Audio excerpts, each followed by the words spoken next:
नमस्कार, राजे किचनमध्ये आपलं स्वागत आहे। आज आपण राहिलेल्या चपातीपासून कुरकुरी स्नॅक्स बनवणार आहोत। इथं आपण शिळ्या राहिलेल्या चपाती घेतल्यात।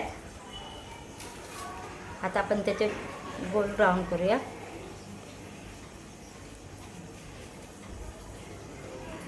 आता हे आपण कापून घेऊया।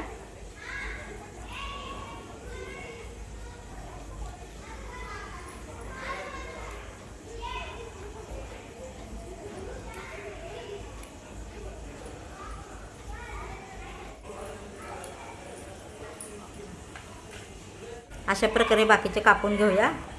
इथं आपली चपाती बारीक कापून झाले। आपण कढईमध्ये तेल गरम करायला ठेवलंय। तेल चांगलं गरम होऊन द्यायचं। तेल चांगलं गरम झाले, आपण चपाती त्यामध्ये सोडूया।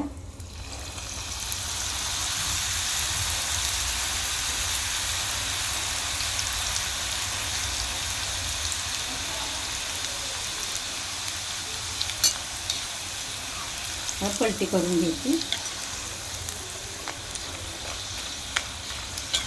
काढून घेऊया।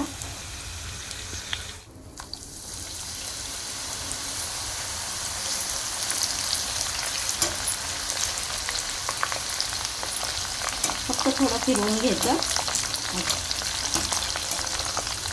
खूप जास्त लाल पण करायचे नाही।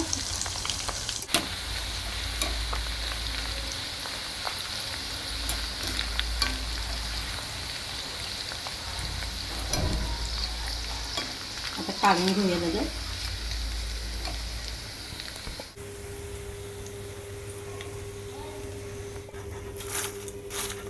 अशा प्रकारे बाकीचे चपाती पण आपण तळून घेऊया। कुरकुरी स्नॅक्स बनवून तयार आहे।